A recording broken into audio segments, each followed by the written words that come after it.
Hello and welcome to the Two Devs and a Dude podcast presented by Wraith Games. Today we have a very special episode. We're doing Doki Doki Literature Club, and this is a completely spoilerific conversation about it, as well as being our very first explicit episode, because there's no way we're talking about this fucking game without saying some fucking. So, on top of it being a very special episode, we also have two additional people joining us. But let's go down the normal list of hosts first. I am Jay Kidd, lead designer of Wraith Games. I am Cajun, developer of Rocketbox and host of the IndieView Podcast. And I am Grant McClure, founder of GameOver GameOn, also Twitch streamer, and the dude of this fine and lovely establishment. And joining us are... Nobody. Literally nobody. A box of silence. Okay. No, go ahead. My name is Steve Dorgan. I also work at Wraith with Jay. I'm an art director and the brand manager. Hi, I'm Glenn. I do a lot of the sound for collapses, including the sound effects and music.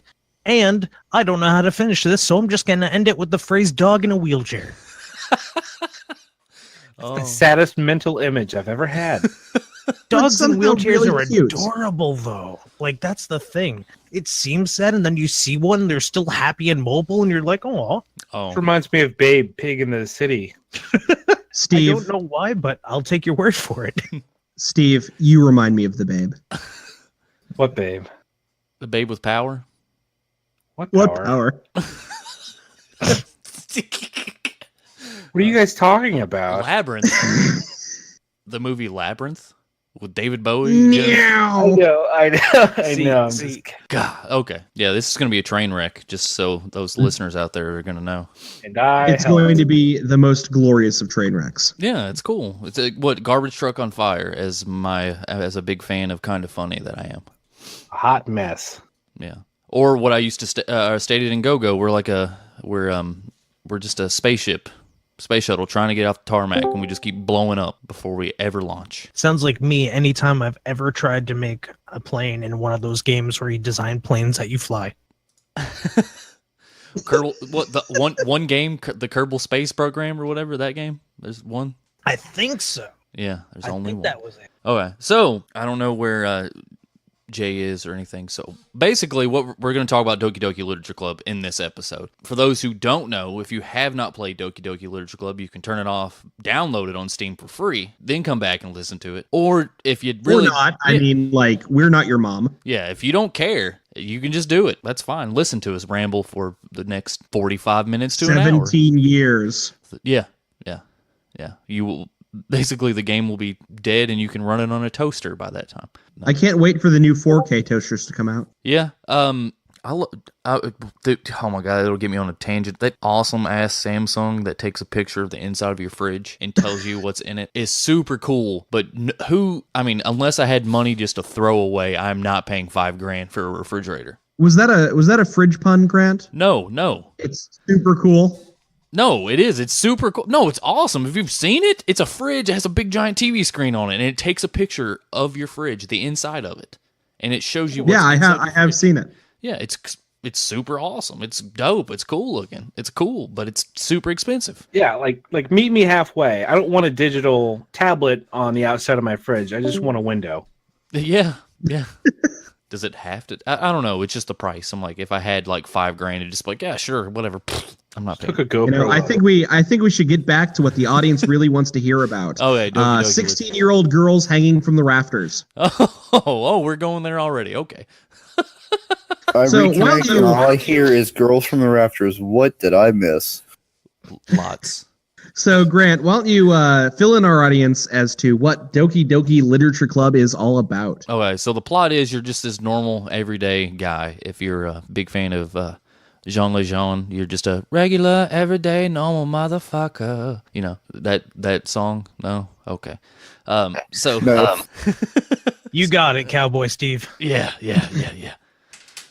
So, basically, you're just regular... Every normal day guy, very similar to how I was in high school. I just wanted to play video games and read manga and masturbate furiously.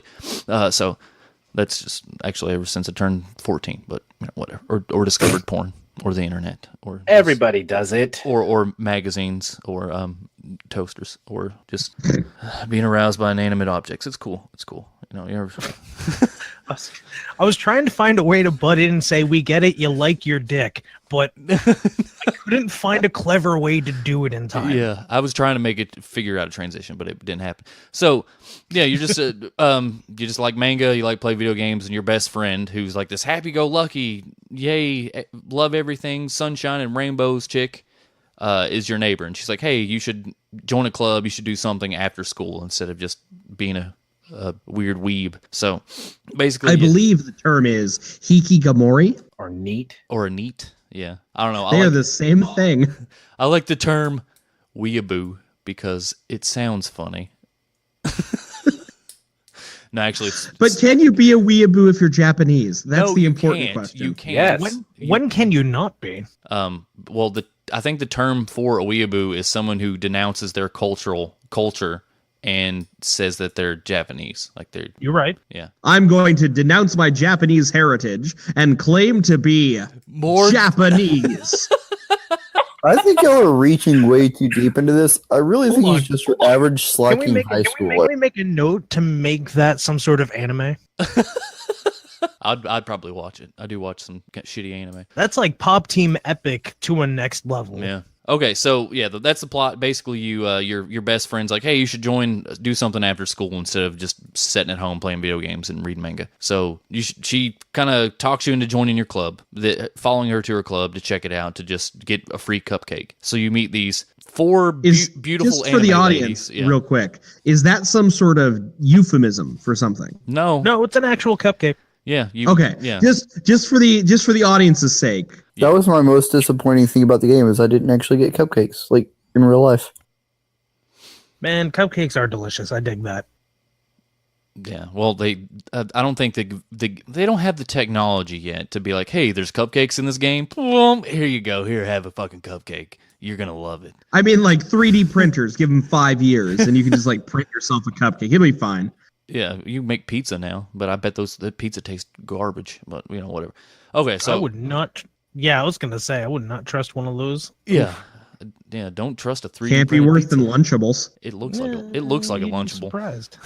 Okay, so back on track.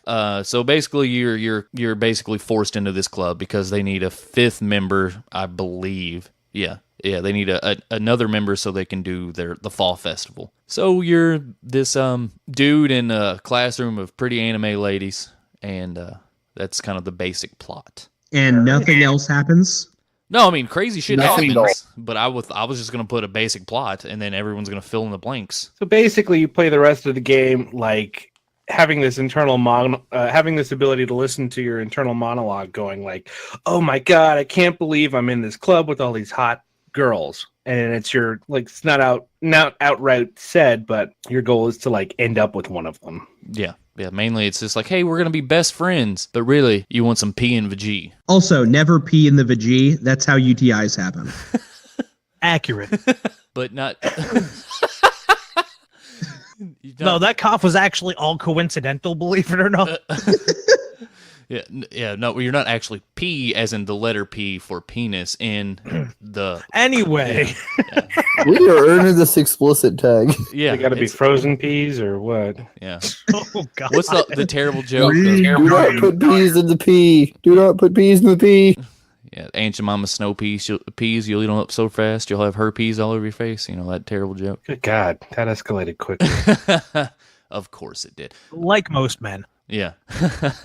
Okay, so on the surface, it appears to be just your normal, average, just visual novel. Yeah, it looks like a cutesy slice of life visual novel that ends up with some sort of romantic choice or romantic interest choice. Yeah. Each one of them has their own storyline. Each one of them can slightly intertwine, and sometimes, depending on a choice, it can go one way or the other. Each one of them has its own what? Oh God, I was trying to think of the right way of putting it.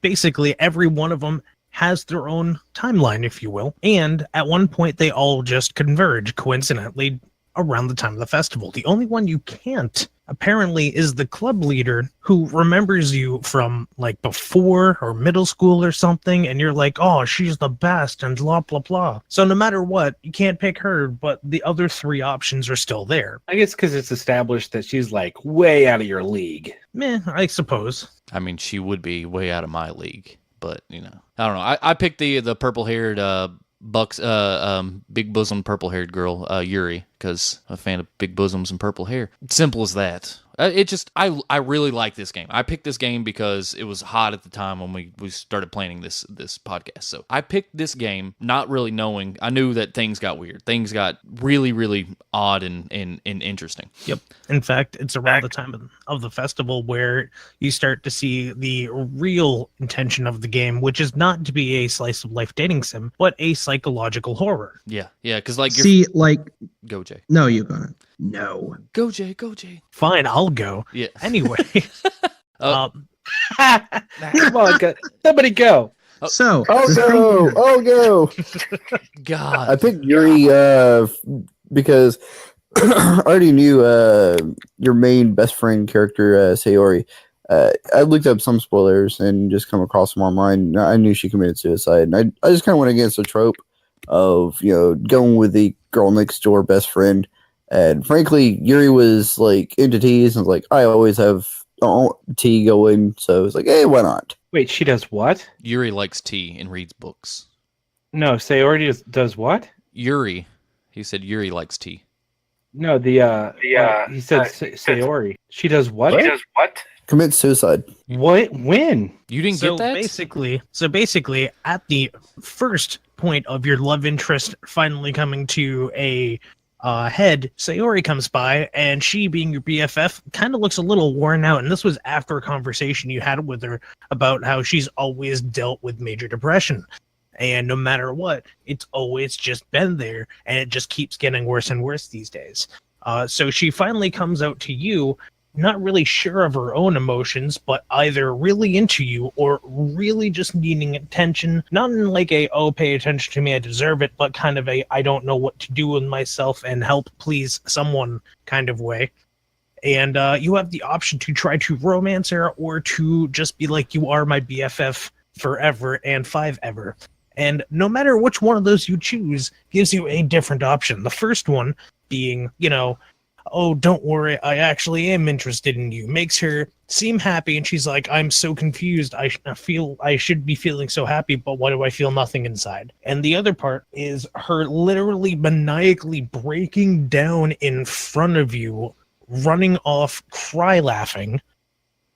Either one of them results in a slightly different poem being left there the next day in the meeting for their literature club. So you rush back to find her hanging from her ceiling. Yep. And you're immediately in some sort of guilt trip, and you're panicked about it. And all of a sudden it's, oh my God, there's no reset on that. And that's where you notice the game not only doesn't allow you to save, it doesn't allow you to go back. Yeah. It also deletes all of your save files. What? I didn't notice that. It raises oh yeah. Did we play the right game? Are we playing the same game? Because that never happened. Well, you've played Doki Doki Literature Club? Because I've seen that and experienced it on 4 different games. No. Yeah, Steve, I actually opened my file explorer, and that I watched them get deleted. They were gone, man. Yeah. And see, this is something too. So Glenn was the one who told me that I should play this in the first place. And I'd seen it pop up, a couple days before or whatever. And I'm like, man, whenever I like to unwind, I like to play dating sims and visual novels and stuff. And after talking with Glenn for only 5 minutes, immediately I'm like, oh, this is he didn't spoil it or anything, but I'm like, oh, I'm not sure, if this is the best for me. So I go onto Steam and I'm like, oh, and then I hear about the hanging. And the thing is that when I'm unwinding, it is literally as a way to fight depression. Because it's something I've been experiencing my entire life. And so one of the reasons I was so apprehensive to even pick up the game in the first place is I'm like, I don't know if this is the best game for me to be playing when I'm super duper depressed. So it's a little weird because it was literally The Hanging where that was the red flag for me, and I'm like, oh shit. So that's really surprising that you didn't encounter that. Note, it should be noted, from what I understand, because of the way the game does handle random values, as well as like scripted events, I believe The Hanging is avoidable, but it's super rare, which is it is not avoidable. Yeah, It's literally, when you find out later and you look at it, it's entirely part of the story where she dies, therefore getting erased from the game. And to actually segue into the rest of what I was getting at, Act 2 essentially is you playing without Sayori ever in the picture, but it starts to become a lot more jumbled. It becomes a lot more, there's spaghetti code and random arbitrary symbols that don't make sense, and glitches that appear, and other things. Like occasionally someone's face might have this weird thing where it blotches out the eyes to be all dark, or gives them realistic human-esque eyes in a slightly animated fashion that makes it all extra creepy. At one point, or the head goes 90 degrees to the right. Yeah, I was about to say, At one point, neck literally snaps to where they're 90 degrees, and then they just jump scare start going towards the screen. And then Suki's eyes at one point literally just like she paused, like no dialogue on the screen, and like her eyes literally just exploded sideways. Yes. I mean, I started laughing my butt off on that one. Honestly, it's just kind of a little bit twisted side of me there. But it was just so random, and like the pause was like, "What the hell is gonna happen?" And just like, "What the hell?" So that's supposed to be random. Yes, a lot of those are in fact random. Part of the reason I know most of them is because I watched several playthroughs and then got obsessed. The thing about this is the way it works is that it gets you so immersed in what's going on because your slimy lizard brain goes, I noticed a deviation from a pattern that I remembered. I'm immediately going to figure out what is going on. And before you have a chance to react, something happens that causes the reactionary part of your, for the lack of a better word, response system in your slimy lizard brain to go, oh no, bad surprise. Hey, Glenn, I'm actually kind of glad that you're in on this one. I'm really I can pick up on stuff sometimes, I think, but I'm bad at articulating what it is. Does some of the music just very subtly change in Act 2? Yep. Like it seemed just slightly off. Yes, a lot of it starts to have things where it goes a little off tune, it goes a little off rhythm, it changes in audio quality, it gets random noises added to the background, it has random signal glitches just put in there. Yeah, it'll slow up, speed down, like it's just... Piano will randomly play. Oh, yeah, that's right. The tempo shifts constantly up and down and sometimes. Yeah, I'm also glad that we dragged you guys in on this too, because I have no clue what the random elements are and aren't. All I have is like random people on the internet talking, so it's good to have someone who's actually like delved into like the internals of it. Oh, it's wild. There was a lot of effort in the details put into this. For instance, if you didn't notice, each character has its own specific instrument or set of instruments playing every time something they are saying or you are reading from them is happening, with the exception of Sayori's suicide note, which Yeah, that's when that like I was enamored, like I got sucked in like the first time I ever played it, and I played it for like 2 hours. Just sat in it and got to the festival part. And then it goes the festival part and then Sayori's suicide, and I was just like, well, what is going on? And that's when I was like, I got to step away because I have to go to bed because it's like 7:30 in the morning. So I have to go to work. Like, that is the worst time to leave. No, like, I had to though. I'm like, oh my god, I want to keep playing it, but I have to go to bed. So I went to bed, and then the next night I picked it up again. Like as soon as I got off work, I was just like, I gotta see what the fuck's going on. Gotta figure this out. So yeah, it does that part. It pops up the code, the C code, or the C box, right? Whatever that's called. You know, the coding box that pops up and it says, delete character and all this other stuff. She goes. Oh yeah. And then it reboots. And she's not on the title screen. And nope. She's actually replaced with a bunch of different little scraps of the other character models on the title screen picture. put together in the shape of Sayori. Yeah, and then after, so then you play through it again, and that's when things start getting weird. And I try to woo Yuri again the second playthrough, and that's it was weird. So it gets one where you're like, all right, I'll go help her make the tea. I'm like, all right, I know what happens this time. So you go and help her make the tea, and you hear screaming, and you're like, what in the hell's going on? So you go and walk, and she runs around the corner, and she cuts herself. Like, so her arms are bleeding, and her eyes are all black, and it starts doing like weird, like, and the symbols are popping up in the text box, and it zooms in on her face, and then it just goes black, and then it rewinds to. Now, keep in mind at that point, for reference, you find out not the first time, but the second time that Yuri, when excited, in the form of some sort of arousal, will go and cut herself. Yeah. You find that out through, of course, Monica, who surprisingly seems to know a lot about this topic. Yeah. So at first you're like, oh shit, is this going to be some plot twist shit? Is this going to be something else? Like, what is going on with that? So okay, I had a different experience. And confession time, yeah, I knew about the suicide. I was pulling your guys' legs. I'm sorry. I misused your trust. It's okay. So I went through the first time, and I was like seducing. Well, not seducing. That sounds terrible. But I was. That's exactly what you were doing, though. This is a dating sim. It's terrible because it is terrible.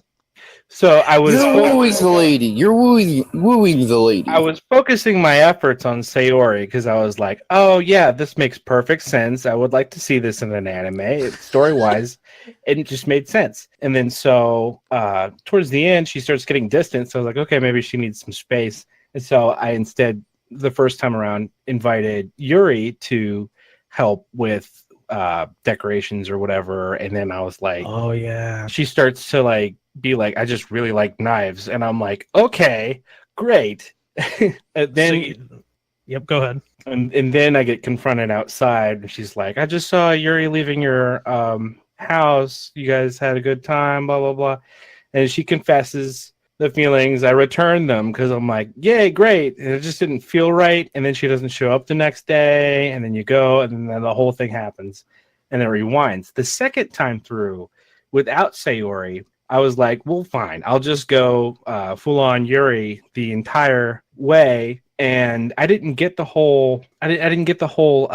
She runs around the corner screaming thing. I got to the point where she corners me in the classroom, and she's like, "I love you. Do you love me?" And so then I do. I say yes, and she slits her throat. And then you sit there over the weekend watching as her corpse decomposes. Yeah, and the blood puddle gets bigger and bigger. Yeah. Yep. Yeah. And the time actually goes from day to evening to dusk and night. 3 times. Yeah. Yes. So there's a bunch of things about that are absolutely fascinating. The first one is that is literally predetermined every single time you go through it, no matter what. Yep. That is literally how it gets to Act 3. The second is if you actually take the text and copy and paste it out of the wingdings that shows up, you could actually translate it, and it's the very beginning intro script on the website for Doki Doki Literature Panic. So for some reason, the text website or the text on the website shows up. That's interesting. And for those that don't know it, I'm just going to read it. And it's weird, but it literally goes, "Welcome to the Literature Club. It's always been a dream of mine to make something special out of the things I love. Now that you're a club member, you can help me make that dream come true in this cute game. Every day is full of chit chat and fun activities with all my adorable, unique club members. Blah, blah, blah, blah, blah, blah, blah, blah, blah, blah, blah, blah." That's interesting. Yep. I will say this about my second run through. First of all, I thought it was hilarious when the game gave Yuri Steve Buscemi eyes. Oh my god. Yes, there's nothing that is not made better with Steve Buscemi eyes. And then or intense. Let's put it that way. After sitting there with Yuri's course over the weekend, the next thing that happens is Natsuki comes in and just pukes, and I'm like, great, fantastic. Yep. Yeah, I was not expecting the actual visual of her puking. I figured it would show her turnaround or something, but not actually projectile. It was great. Yeah. No, it did. Yeah. No. Followed the whole Yuri committing, like, cutting herself and stuff. That happened like 3 or 4 times. Then, yeah, she slits her throat and lays on the floor. And then after that, I know it goes from, Natsuki running in, and then, is it Monica? Yep, Monica shows up soon afterwards. And she's just like, why didn't you pick me? Why didn't you pick me? And all this other stuff. So she just deletes. Oh, you're missing a lot. No, it goes back, doesn't it? The first thing she does is go, oh shit, I'm sorry. You weren't supposed to be stuck here. That's really weird how that worked. I'm still getting used to this thing. Here, don't worry, I'll fix that for you. Oh wait, before I do, grabs one of Natsuki's cupcakes that she brings in, goes, might as well have this here because it's going to be the last time I have it. And then you see the command prompt come up, and she's deleting characters left and right, and then deletes the entire scenario where the game essentially, or she goes and shuts it down. You open it back up, and you're talking about the Monica all of one. this is the big reveal that she can actually go into the game and change stuff. Yeah. Which, if you looked into your files, you could see stuff changing, stuff being created and added, and there's a bunch of ARG stuff in there that doesn't really have much connection that I've understood so far. Yeah. One of the things I find really interesting too is like her uniform is also like different from the rest of the girls. Like she has like the black stockings and stuff, and like there's differences in like the uniform itself, and the title screen hides her legs, so it's not like immediately obvious that she's the odd one out. It's just so clever. That is clever. Yeah, because I think it's after Yuri commits suicide. I know there was a version that was Monica. It just said Monica, and all the text was Monica. Oh yeah, during one of the confrontations that happens between Yuri and Natsuki, mind you, for us talking about this, let's introduce the characters real quick.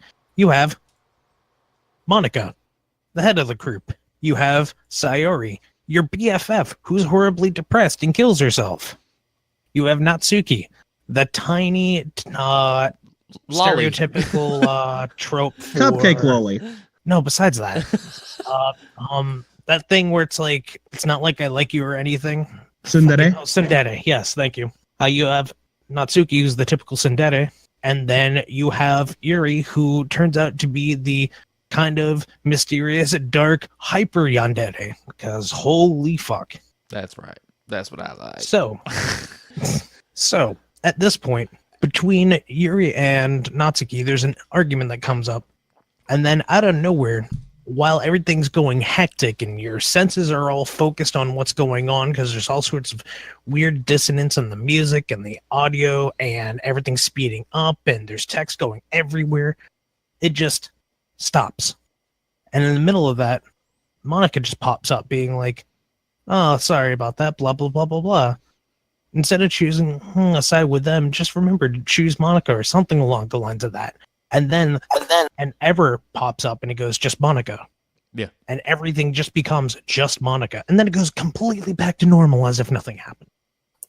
And to kind of add into that, like that sort of fight scene happens in Act 1, I think. But Yes.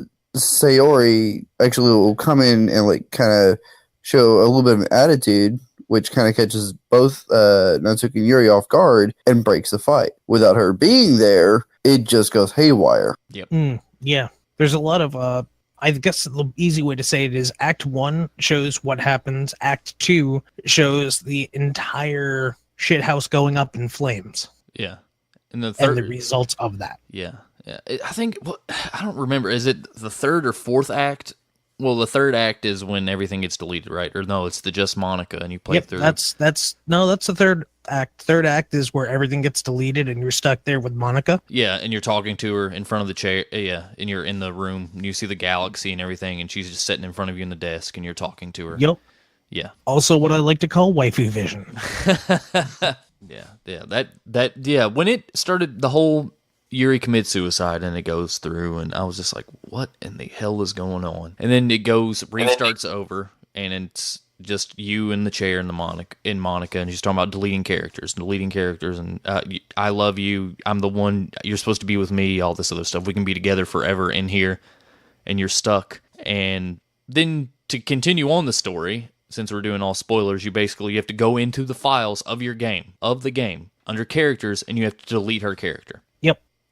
Otherwise, it's literally just sitting there with what feels like hundreds of lines of conversation. Oh, however, if you're streaming it while that happens, something in the game detects that and gives you an alternate line where it's like, I'm not the only one there. Why didn't you tell me you were recording this? Oh, what? I didn't know that. That's cool. I don't remember if I got that because I was actually streaming during that section. You should go and check back because that was the first time I watched it that happened, and I was like, what the fuck? Yeah, unfortunately, I don't have that one because when I was starting it up, I inadvertently put my stream key. It's cool. It's visible in the stream. Oh no! But yeah, no, it's cool. Just look it up on YouTube sometime. But then she's like, "Well, I guess I could show everyone a trick," and then it zooms in on her face, and then goes back to normal. Goes, "Just kidding. I don't have anything there." Anyways, blah blah blah, and then immediate jump scare into some sort of weird decrepit Monica face, and then she goes, "Ah, gotcha." And then they keep going on with normal dialogue conversations. So after you delete her file, though, it kind of like flips a switch in her head where she's like, I can't believe you would do this to me. And then it goes to like, you know what, you're right. I was being selfish and blah, blah, blah. I just wanted somebody to love me, blah, blah, blah. Yeah.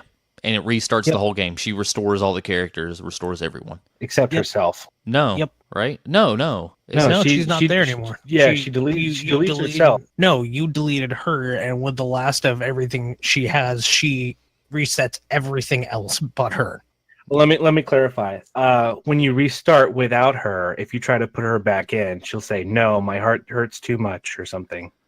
Okay. And then redelete her file. Detail. Yeah, I thought there was something where you did that and then Sayori took over. Like, she's like, I love you. That is correct. That is what happens. That's the next part. And then Monica, in the disembodied existence, is like, oh God, no, what am I doing? I don't want this to happen.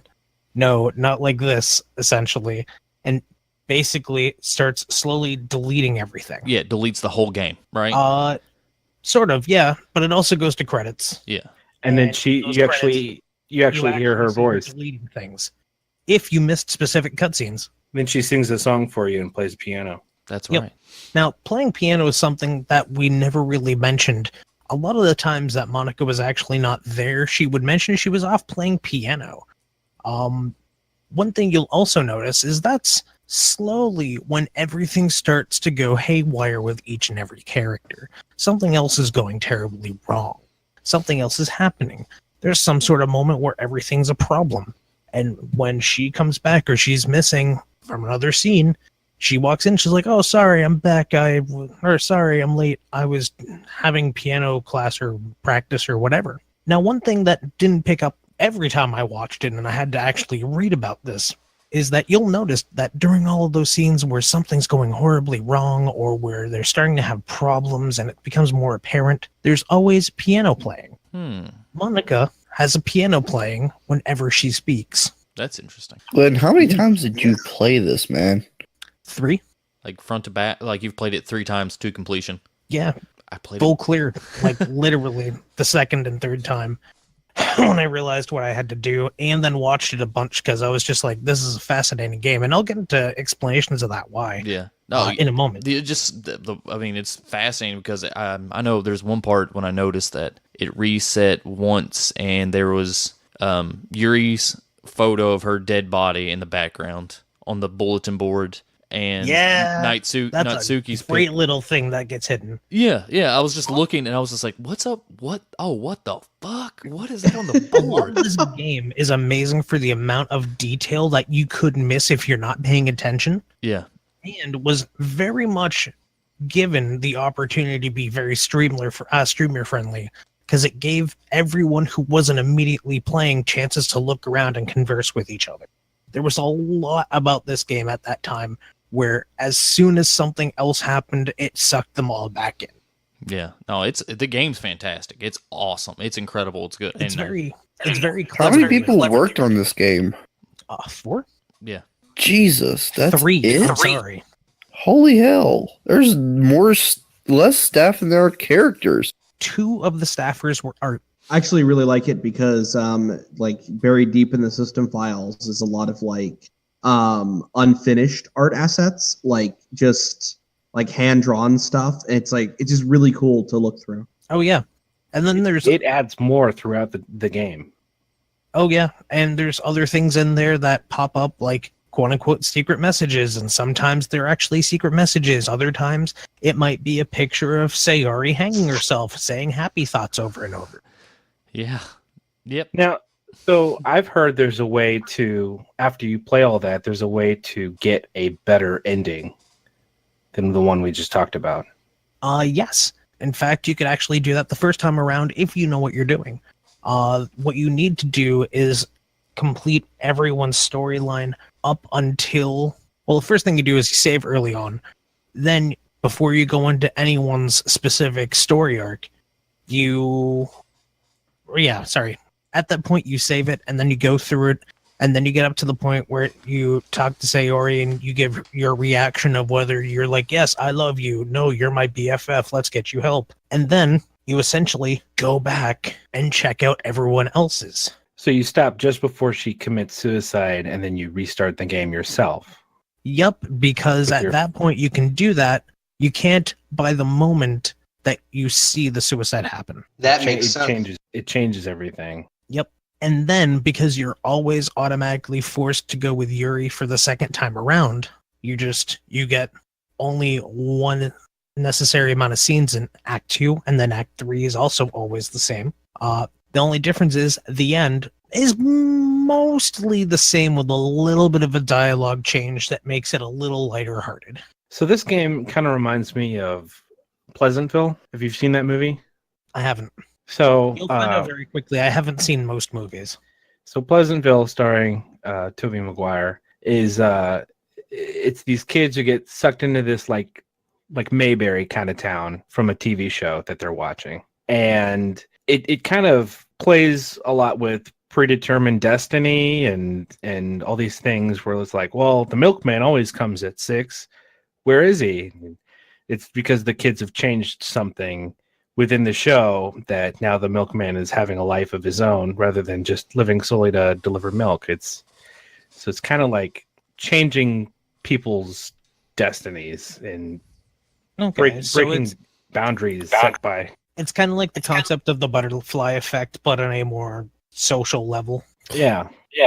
I was gonna say, to paraphrase Doctor Who, it's like taking fixed points in time, except you're trying to change them, and no matter what you do, ultimately those fixed points still come around. Act 3 is always going to be the same, you know. Makes sense. But yeah, that is essentially how you get it, because you have to see everyone's storyline, and then you go through the rest of the game, and you get a slightly different ending that's still pretty much the very same. But the point of it is, so much of that game, you can get hints, and you know what's going on to a degree, but then you actually see the depth of how deep it gets, and then you have people talking, and all the little bits of attention to detail come to the light. And that game in itself is impressive for the undertaking of 3 people. Like, the thing is that it seems to be a lot of the same kind of discussion that was going on, like, with Undertale.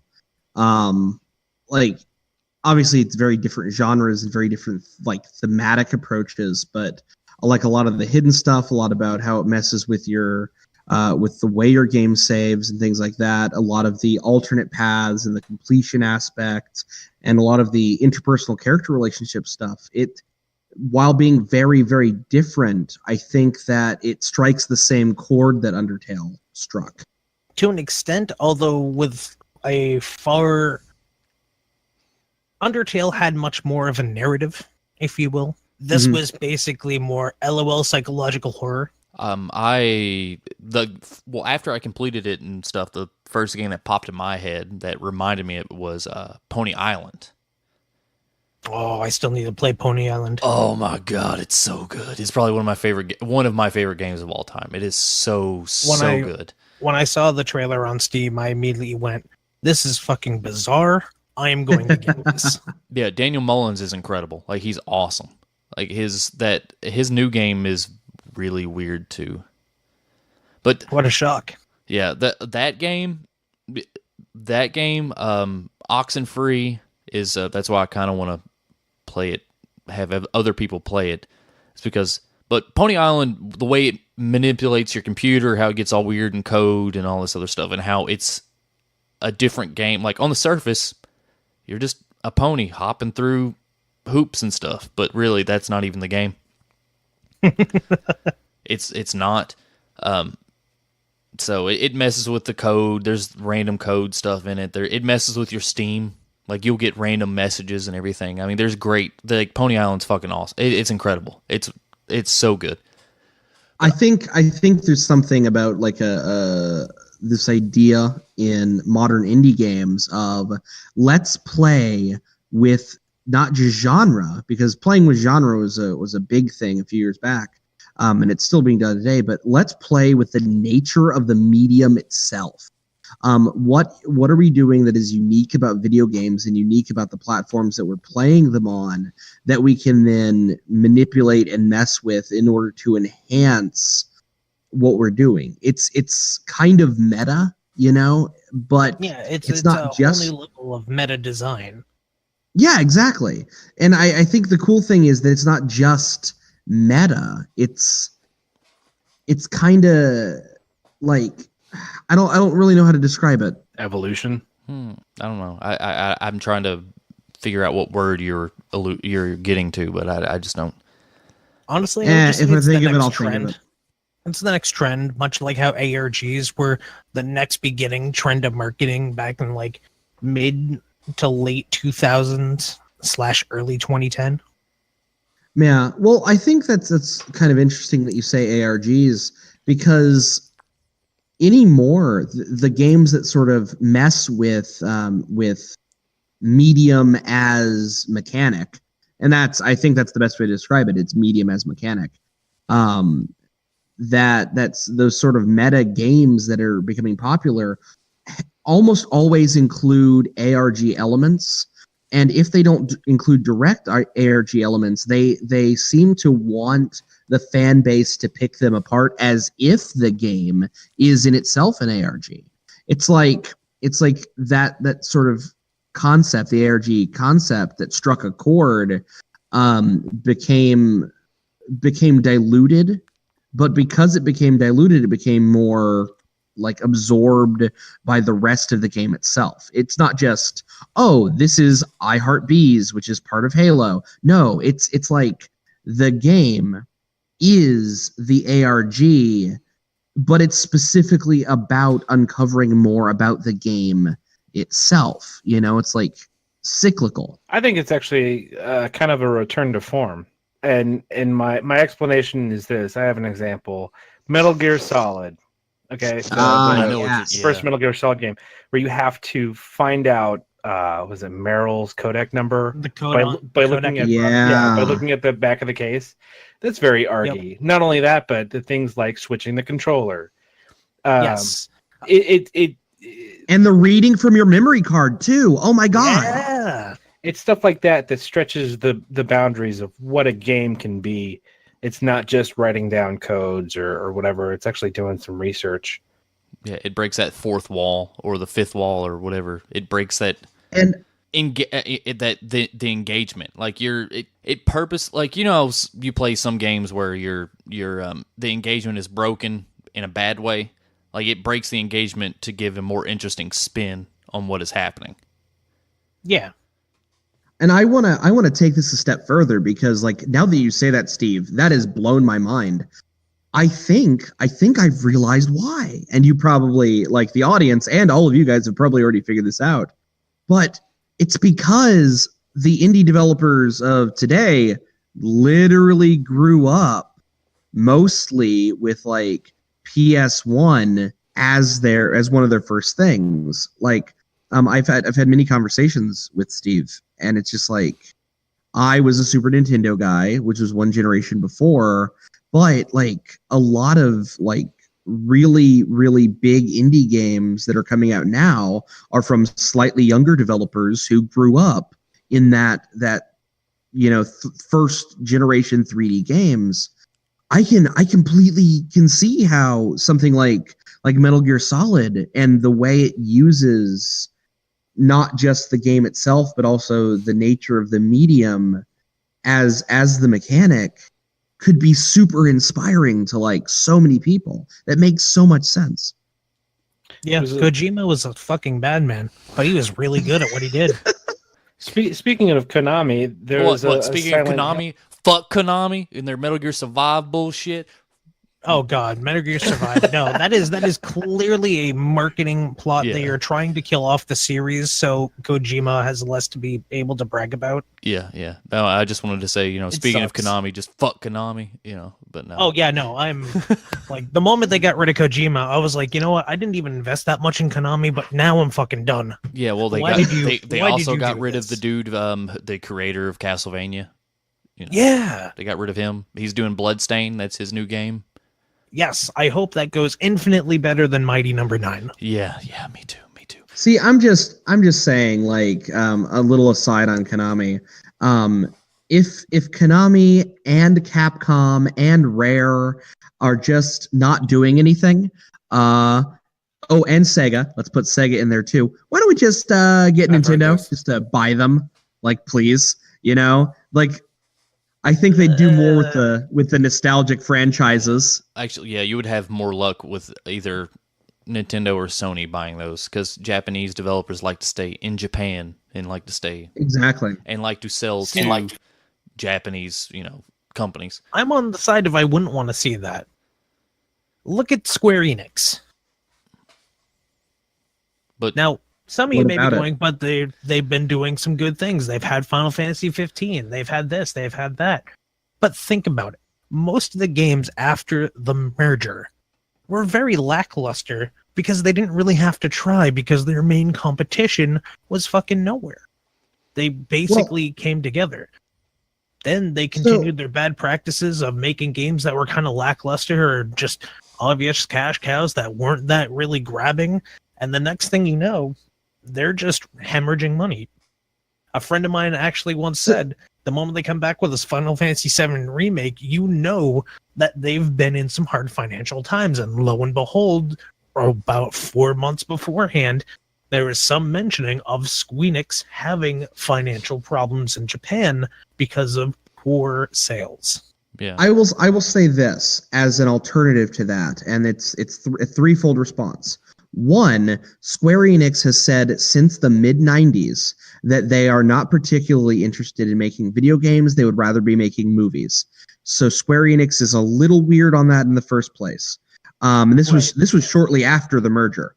Thing number two, I'm not talking about. I was going to say, as we saw, there are two examples of that did phenomenally well. Yeah. Spirits Within, meh. The Final Fantasy one, Advent Children, it looks dope, but it was meh. But it sold well. I don't think they're particularly good. But keep in mind that that Spirits Within directly inspired Mass Effect, so I can't be too mad at it. Ooh, I actually was not aware of that. Yeah, the art director teams for Mass Effect said that it was their number one inspiration, which is weird because I'm like, man, I'm surprised anyone got anything from a garbage movie like that. But yeah, thing number two, fascinating. Yeah, it's really weird. And then when you look at it, you're like, oh my God, it makes sense. But thing number two is that I'm not talking about a merger, not even a little bit. I am talking about a purchase. A full-on buyout.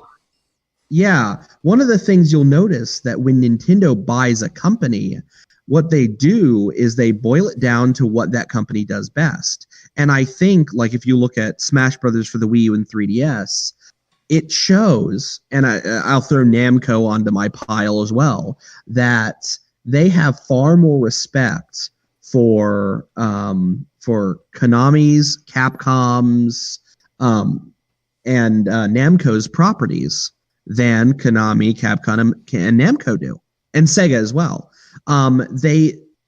Nintendo is the one company in the industry right now that knows how to do smart nostalgia. They don't bank on nostalgia. What they do is they create games where half of the time they're creating something that strictly panders to nostalgia, and the other half of the time they're using pre-existing IPs to innovate. And if Capcom's not going to do anything with Mega Man, and Konami's not going to do anything with Castlevania, and Namco's not going to do anything with Pac-Man. Someone who understands how to treat retro characters right might as well do that. Here's what Square Enix is doing right, though. As a developer, not so much. As a publisher, absolutely. Deus Ex. Oh yeah, absolutely. Oh yeah, no. Their publishing side has been phenomenal and probably one of their only saving graces. I will say this though: their most popular game right now is Final Fantasy 14. Not the online. 15? That's the online one. Yeah. That's not 11. Because I don't know what the iteration is. I know they did an update. They did a new expansion sometime around November, September of last year. From what I've heard from people that played is that it sucked when it came out, and then they came out with the expansion, and then it got way better. Well, it sucked so bad that they disappeared. It pulled it, and then that's why they came out with Realm Reborn, because literally they remade the whole game. Yeah, basically. It's good. I mean, I've played it. It's cool. I mean, but it's just I'm not a big MMO person. I'm not. So it didn't really stick its hooks in me. Right. That's it wasn't definitely wasn't my new WoW, so never played WoW. I think that Nintendo buying, especially Rare, I think them buying Rare would pull it back up. Xbox owns Rare. Xbox owns Rare. Huh? Xbox owns Rare. Microsoft owns Rare. Yeah. They've already been bought. Really? Yep. I thought I knew that they had done stuff for Microsoft. Putting stuff on live, but I didn't know they were actually owned by them. The reason they're on live is they've been bought out by them. That's also how we got Banjo-Kazooie nuts and bolts. Here's the thing. There have been rumors that Microsoft would be willing to sell Rare. That's one of the reasons I add it to my list, is because Rare is not profitable for Microsoft. I wonder why. Rare, for the longest time, was specifically exclusively doing Kinect games. Yeah. Rare's latest game is Sea of Thieves. That's Rare's newest game. Yeah. Oh, Sea of Thieves. That's a wonderful beta metaphor for Microsoft. Oh. Sorry, Microsoft. I do actually enjoy you. It's just it was really easy to take a cheap jab. And remember, we are Microsoft licensed developers. Please, Microsoft, don't take that away from us. Oh, no. Everything I say that is a great assault. Where I was going was, like was mentioned, Nintendo takes, they treat IPs really, really well. They don't just typically throw something out there, just to do it. And if they took on Sega has a lot of backlog for interesting stuff. This came up in the last episode, but Game Hut, he worked on Mickey. That was on Sega, There was a version on Sega. Could you imagine if we started seeing Mickey Mania and some of those old Disney games that used to be on Sega on Switch and stuff like that instead? You have the Disney Afternoon Collection. The Disney Afternoon Collection. I think it came to PS4, Steam, and Xbox. I mean, I don't. It's not to Switch, but I don't see anything that's stopping them from porting it to the Switch. Yeah, and all y'all fucking fanboys are. You need to tuck that shit in because your fanboy is showing real bad. It's real bad, dog. Real bad. You just tuck that shit back in. And the thing, though, I will say, and then we should probably get back to Doki Doki Literature Club, is that if you had both Sega and Capcom purchased by Nintendo, I'm pretty sure they could strike a deal with Disney to get new games out, because the best Disney games were between Sega and Capcom in the first place. So the Aladdin, Lion King, probably. Yeah. That was ages ago, but you're right. I'm surprised they're not going to release a collection of those games. It wouldn't surprise me if they did in the next couple of years. To be absolutely honest, I'd probably say their allegiance would lie more closer to wherever Square's would. And as we know, Square doesn't really go back to Nintendo since the days of the Super Nintendo. No, since the Well, days what of about the PlayStation? what about Bravely Nintendo. Default? Oh, that is true. Bravely Default and some of the Mana games did come out for stuff like the DS. And Cloud, the DS and 3DS are chock full of Square Enix games, but also you had Cloud and Smash Brothers. Yeah. Oh, And- that's But right. how many of those were developed by Square Enix, and how many were just published by them? I'd say most about of them. half. Oh yeah, that's true. Half. Well, you also have Square Enix's newest Switch game coming out. That's what is it? Project Octopath Traveler. Yeah. Yep. That demo is awesome. If you haven't played, if you own a Switch, you just download that demo and play it. It's like 8 hours worth of content. It's awesome. It's a demo. Man, It's you dope. think I'd be more connected with what's going on in gaming? That's the problem when you start making games. Like it's just like, oh no time for other game things. So welcome to developing soundtracks that are going to be in them. You will never get to play another game in your life. I'm my similar to that with favorite. the streaming thing. I started streaming Destiny, and I stream I play with my clanmates and stuff. So anytime like I'm on, they're just like, "Hey, you want to do something?" And I'm like, "There's other games that I could play and I could stream. Like I really want to play Ni no Kuni 2 and stream it, and I have just barely. I've scratched the surface of it. But Friday, that's all I did was play Destiny. I planned on playing Ni no Kuni, didn't. Just played Destiny 2. That's it. Grant, me and you, let's play Minesweeper together one stream one time, man. Fuck Minesweeper. Minesweeper. Yo, you do that, I'll do Solitaire. Yeah, no, you all do all of that, and I'll just play Mario Kart 8 on the Switch. No. We got to do it so we can actually cure. That's right, cure insomnia. We will put people to sleep like no medication on the planet. Bob Ross already does that. That's true. Bob Ross He's is a the saint human for that. waiting. I don't know. Okay, so is there anything else we would like to say about Doki Doki Literature Club before we wrap up the cast? Oh, what the? Sweet Jesus, is that me or is that everyone else too? That was No, but it's actually pretty fitting considering how fucked up the game gets later on. Right? Like, oh my God, that. Whew. yeah. Even Steve when- no longer exists, but his data ghost is still there. Oh God. Disconnect and reconnect. Restart Discord. Hire an exorcist. Something. that was bad. What in the world? I would love to Steve, keep that you in. alive? Nope. Oh fuck. Oh yeah, there goes his data. He's gone. Bye, Steve.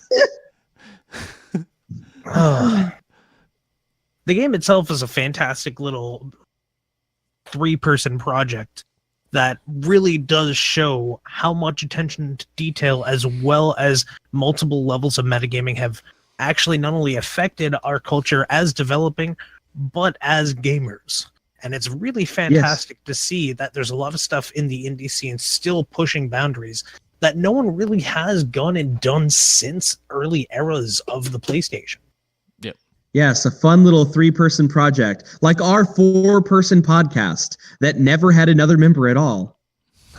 Until Suddenly we have 5 people fucked up tonight. Everything. No, what? Who's Steve? Steve who? Yes, exactly. Yeah. That does not sound familiar. No, I love the game. I think everyone really needs to check it out. And if you like that game, you should probably, like what Steve mentioned, you should play Metal Gear Solid 1 for those meta moments. Also, one, it's a great game. Also, it's one of the grandfathers of modern gaming. There's a I lot. prefer the GameCube version, if I'm being honest. Yeah. Well, yeah. That game is very expensive though to find it. So Yeah. other than that, I would recommend Pony Island. If you haven't played that game, it does some weird, crazy meta stuff. And also Oxenfree is really cool. The first playthrough is awesome.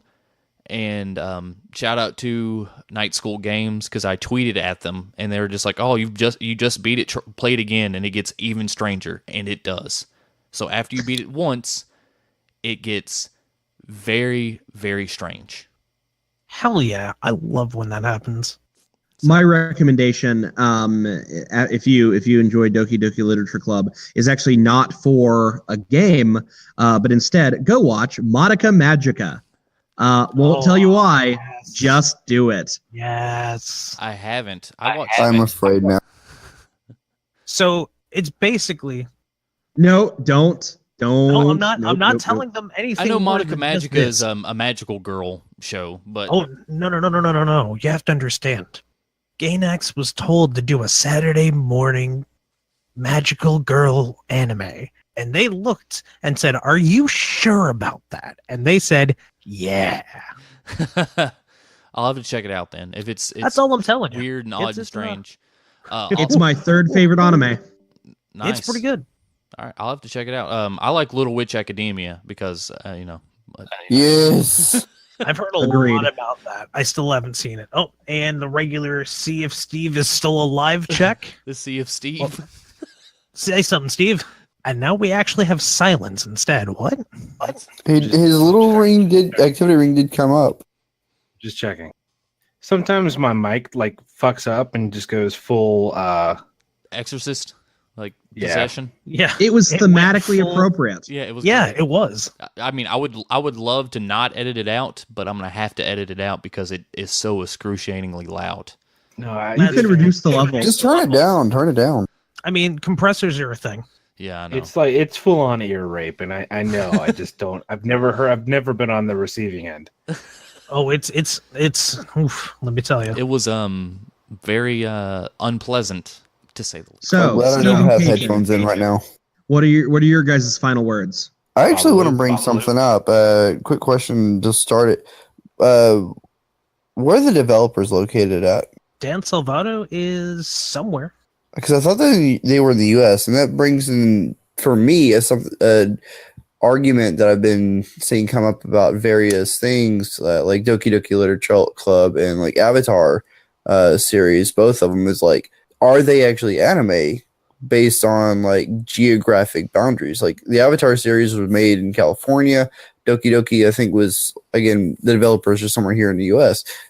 It's anime style, quite obviously, but is it still anime if it's not physically produced in Japan? That is a an art deep style. philosophical question that we could ramble on for 6 more hours about. Which we're not going to. No. Fair enough. That's just something that I've seen come up. I wanted to get y'all's thoughts on it. Yeah. Do you have Cajun? Do you have any kind of if fans of this game of Doki Doki Literature Club do you have any recommendation for games? Honestly, not offhand. This genre of game, the story, visual novel, it's not a genre I usually play in. I mean, not, and I don't like it, just not usually coming across my radar, I guess. And the only game that I can really think of that gets me excited about the way the mechanics work with Doki Doki doing the file changing that I can think of is actually completely unrelated, but Daniel Linson did a game for a game jam a couple years ago where he actually messed with modifying the windows of the game. But yeah, that's the only thing I can really think of for me, honestly. Cool. No. All right. Steve? What? Do you have any recommendations or final thoughts? Recommendation for another game? Yeah. Could it be one that I've played? No, just for people who enjoy Doki Doki Literature Club. Yeah, actually, for people that enjoy kind of the mindfuck genre, there's a game that came out in 1996 called Harvester. Oh, and that's kind of you're in a there's a lot of mindfuck, but it's also really gory. That's some extra level. I did not expect anyone to make a reference to that. What about hilarious. Phantasmagoria, A Puzzle of Flesh? It's kind of in that vein. It's in that vein. It's definitely in that vein. I just like it because the main character's name is Steve.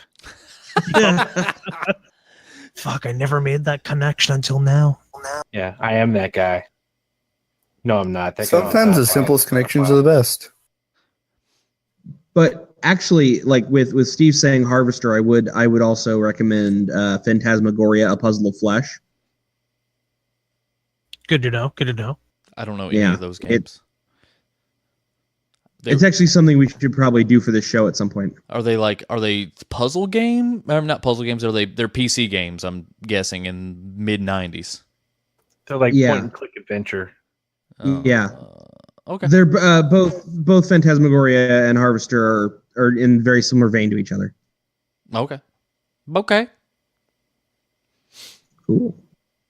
So, this see. has nope. Ooh. I was actually going to say, if we're talking about people that enjoyed DDLC, you should probably actually look into various options. If you like the visual novel and you're looking for more of a mystery or a mindfuck, the Ace Attorney series, the Danganronpa series, both of those based essentially around concepts of trials, mystery, whodunit, etc., with plenty of plot twist, blood, and gore. And you should definitely check both of those out.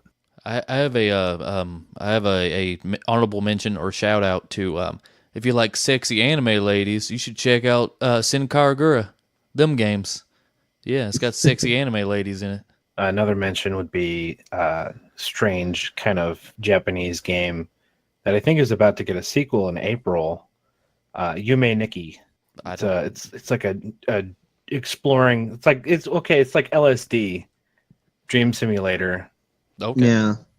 All right. But in like Game Boy form. I was actually about to suggest LSD Dream Simulator. All right. I've never heard of any of these. Petscop. Oh yeah, Petscop. And Corpse Party. Oh, Corpse Party. Yep. That sure is.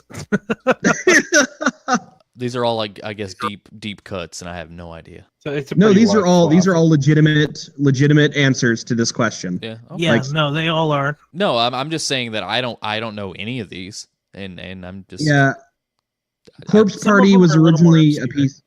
Oops, sorry. Oh, I was just saying some of them are a little more obscure. Yeah, Corpse Party was originally an RPG Maker game, but it ended up actually getting a PSP release, of all things, and it became huge. And it's a horror visual novel / kind of mystery thing. Petscop is just, I believe Petscop is technically an indie game, but it's a PlayStation 1 mindfuck game. It's weird because the entire thing is wrapped around a meta narrative about like a real life killing, and it's like a real life killing. LSD Dream Simulator was a PS1 game where like you go through a dream, and it's all like actually trippy, and there's like there's a mystery with some minor horror elements. It's all like. And Yume Nikki is kind of in the same vein, except LSD Dream Simulator was a PS1 game. It's very hard to get a hold of these days. And Yume Nikki is free on Steam. And it's the same story. You travel dreamlands and collect these different abilities, and it's just weird mindfuck. We should definitely put some of these recommendations in the description of this. This is just some inside baseball stuff. And just a reminder. I know where we'll put all of these. Go ahead. Sorry, go ahead. The connection with Yume Nikki, though, is that you do play as a little girl, a Japanese girl, and it does deal with a lot of depression and other themes such as sexual assault and suicide and different things like that. Oh, okay. Anyone that wants like a lot more information but doesn't want to go like wiki diving necessarily, another podcast I listened to called Let Me Tell You About, I think they did a full episode about it, and it is really trippy on the scale of Doki Doki Literature Club. Like it gets deep, and there's still stuff running about it to this day. And we will be putting all of these links into the description at very minimum to their Wikipedia page, just so people can at least learn something about these alternate game recommendations. Cool. So are we running this to a close? I'm fine with it. I have nothing else to really elaborate or talk about. Okay. Sounds fine to me. Cool. So this has been the Two Devs and a Dude podcast. Our next episode will be up next week, and that is another news episode where me, Grant, and Cajun will be reading and discussing our favorite bits of gaming news. Well, I say favorite rather loosely. And then the episode after that is going to be another Game Club episode. So if you enjoyed this, you can follow us on Twitter at Wraith Games, on YouTube at Wraith Games, Facebook, and is also Wraith Games. And then, of course, our website, www.wraithgames.com. We'll have a Patreon up at some point soon.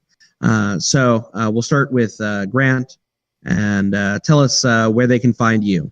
They can find me on, of course, Twitter at Brigadoon564. That's Brigadoon 564 on Twitter. It's also on Twitch, twitch.tv/Brigadoon564. It's sort of been streaming the old episodes of Go-Go. As of right now, it's somewhat in flux and hiatus because I'm trying to figure out something to do with it because I want to do something with it. I just don't know right now. So I just stream because I've been abandoned by my co-hosts. So it's just me, the founder, the creator, the one who put all the money into it. It's just me on Go-Go left. So it's on somewhat of hiatus. It's there, doing its thing. But yeah, I've been streaming. I stream Monday or Friday, Saturday, Sunday, usually 9 p.m. to whenever Eastern Standard Time. If you all are listeners are from anywhere else around the country. And that's, like I said, Brigadoon564 on Twitch. Other than that, it's GameOver GameOn. There's YouTube. The YouTube is the Go-Go Show, and Twitter it's GameOver GameOn. Cajun. You can find me on Twitter at Cajun_Coding, on Twitch at Cajun Coder, one word. I don't really have a solid streaming schedule. I'm just now getting back into that after a long time of not really doing Let's Plays or anything like that. And owing to myself living in Southeast Texas, we're still dealing with hurricane recovery. So once we get the house finished up, I'll have a much better grasp on that. You can find old episodes from last year and the year before from the IndieView Podcast, which hopefully will be resurrected soon enough later this year at IndieGameLaunchpad.io. IndieGameLaunchpad.io. And yeah, one of these days I will be definitely streaming Minesweeper if anyone really wants something slow and easy to watch. I'm starting the Desperate Gamer Society, where we're the most exciting thing we're gonna be playing is Cadet Space Pinball from Windows XP. That is my goal. We're gonna find.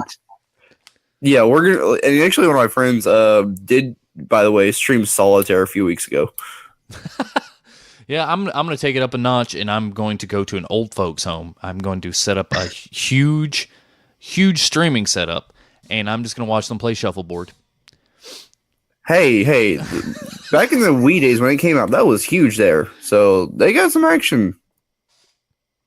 No. Okay, so Glenn?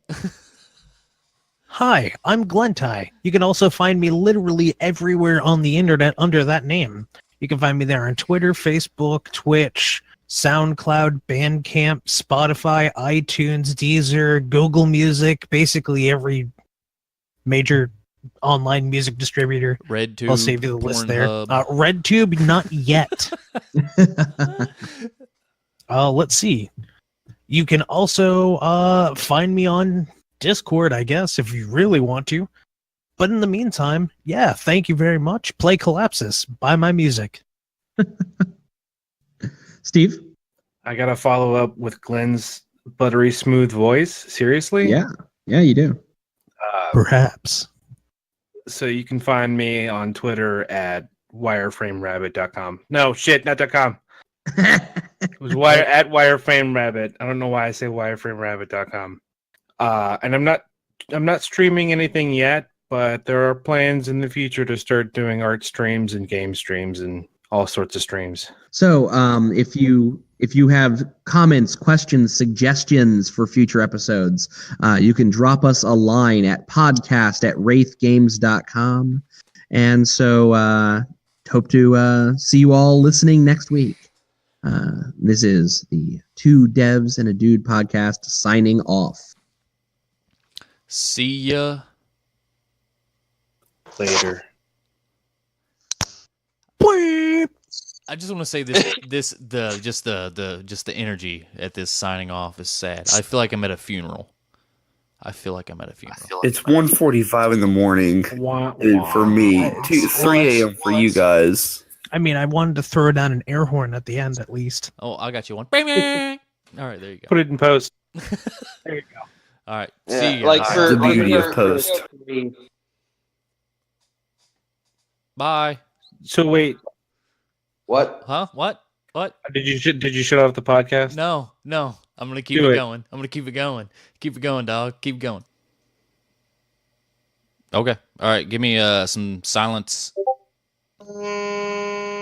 Cajun, stop! You can't be doing that because it makes phone buzzy noises, and I can't mute this channel. I forgot. Yeah, doing that turns on the phone braider. We don't need it. Yeah. Yeah. No one wants to hear phone fucking. I mean, there's a niche. It's the internet. Yeah, there always is. There's something. I once saw robot porn, and all it was just a vibrator inside of an electric fleshlight. And it was one of those things where I'm like, I'm not entirely sure if this is explicit. You know, like is this porn? I don't quite understand. It's not your proudest fap.